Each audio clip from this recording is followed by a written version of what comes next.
ಗಾಡಿ ಕಂಡೀಷನ್ ನೋಡಿ ಯಾವ ಥರ ಇದೆ ಅಂತ. ಸೊ ಚೆನ್ನಾಗಿದೆ ಅಂದ್ಕೊಂಬಿಡಿ. ಇದು ಆಕ್ಸಿಡೆಂಟ್ ಆಗಿರೋ ಗಾಡಿ ನೋಡಿ. ಈ ಕಡೆಯಿಂದ ಒಂದು ಗಾಡಿ ಹೋಗ್ತಾಯಿತ್ತು, ಆ ಕಡೆಯಿಂದ ಒಂದು 2-3 ಜನ ಬರ್ತಾಯಿದ್ರು. ಹೊಡೆದಿರೋ ಫೋರ್ಸ್ಗೆ ಗಾಡಿ ಮಡ್ಗಾಡೆಲ್ಲ ಚಿಚ್ಚಿದ್ರ ಆಗೋಗ್ಬಿಟ್ಟಿದೆ ನೋಡಿ ಯಾವ ಥರ ಆಗಿದೆ ಅಂತ. ನೋಡ್ತಾ ಇದ್ರಲ್ಲ ಫ್ರೆಂಡ್ಸ್, ಇದೊಂದು ಆಕ್ಸಿಡೆಂಟ್ ಝೋನ್, ಪಕ್ಕ ಆಕ್ಸಿಡೆಂಟ್ ಝೋನ್ ಏರಿಯಾ ಆಗಿಬಿಟ್ಟಿದೆ ಇದು. ಈ ರೋಡ್ ಪರ್ಟಿಕ್ಯುಲರ್ ಈ ಪ್ಲೇಸಲ್ಲಿ ಆವಾಗವಾಗ ಆಗ್ತಾ ಇರುತ್ತೆ.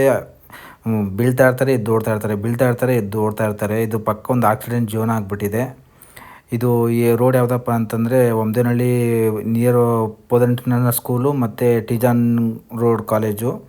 ಇವಾಗ ಗೊತ್ತಾಗಿರುತ್ತೆ ಅಂತ ಅಂದ್ಕೊತೀನಿ ಈ ರೋಡಲ್ಲಿ ಯಾವ ಥರ ಹೋಗ್ತಾರೆ, ಯಾವ ಥರ ಬರ್ತಾರೆ ಅಂತ. ಸೊ ಇಲ್ಲಿ ಅರ್ಧ ಕಿಲೋಮೀಟ್ರು ಅಂದ್ಕೊತೀನಿ, ಅರ್ಧ ಕಿಲೋಮೀಟ್ರು ಇಲ್ಲ, ಒಂದು 4 ಸ್ಕೂಲ್ಗಳಿದ್ದಾವೆ. ಸೊ ಎವ್ರಿ ಡೇ ಸ್ನೇಹಿತರು ಮಕ್ಕಳನ್ನ ಕರ್ಕೊಂಡು ಹೋಗ್ತಾ ಇರ್ತೀರ, ಕರ್ಕೊಂಬರ್ತಾ ಇರ್ತೀರ.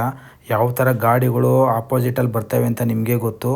ಪರ್ಟಿಕ್ಯುಲರಾಗಿ ಈ ಪ್ಲೇಸಲ್ಲಿ ಅವಾಗವಾಗ ಆಗ್ತಾನೆ ಇರುತ್ತೆ, ಬೀಳ್ತಾ ಇರ್ತಾರೆ, ಎದ್ದು ಹೋಗ್ತಾ ಇರ್ತಾರೆ. ಸೊ ಹೋಗ್ಬೇಕಾದ್ರೆ ಬರಬೇಕಾದ್ರೆ ಸ್ವಲ್ಪ ಜೋಪಾನವಾಗಿ ಹೋಗಿ ಬನ್ನಿ ಅಂತ ಹೇಳೋಕ್ಕೆ ಇಷ್ಟಪಡ್ತೀನಿ. ನಿಮ್ಗೆ ಯಾರಿಗಾರು ಸ್ನೇಹಿತರು ಈ ರೋಡಲ್ಲಿ ಹೋಗ್ತಾ ಇದ್ದರೆ ದಯವಿಟ್ಟು ಅವ್ರಿಗೂ ಹೇಳಿ. ತುಂಬ ಅಂದರೆ ತುಂಬ ಆಕ್ಸಿಡೆಂಟ್ ಝೋನ್ಗಳಾಗ್ತಾಯಿದೆ. ಪರ್ಟಿಕ್ಯುಲರ್ ಈ ಪ್ಲೇಸಲ್ಲಿ ನಿಯರ್ ಪೋದಂಟನ ಸ್ಕೂಲ್ ನಿಯರ್ ಬೈ ಇಲ್ಲೇ.